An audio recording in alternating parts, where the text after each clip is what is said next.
আজকে নারীবাদী, নারী অধিকার, নারীরা মনে করে নারীদেরকে ইসলাম অধিকার দেয় নাই।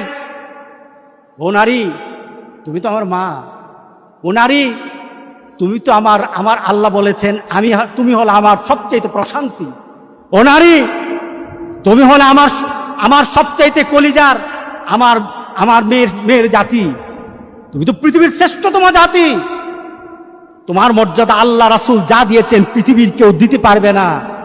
রাসূল সাল্লাল্লাহু আলাইহি সাল্লাম বিদায় হাজে পুরুষের কথা বলে নাই, নারীদের ব্যাপারে সতর্ক করে বলেছেন, ওয়াত্তাকুল্লাহ ফিন নিসা, নারীদের ব্যাপারে আল্লাহকে ভয় করো, সাবধান, নারীদের উপর অত্যাচার করো না, নারীদের উপর জুলুম করো না, নারীদের অধিকারের উপর তুমি হস্তক্ষেপ করো না। নারীদের যে অধিকার আছে অধিকার ফিরিয়ে দাও, মর্যাদা ফিরিয়ে দাও, সম্মান দাও।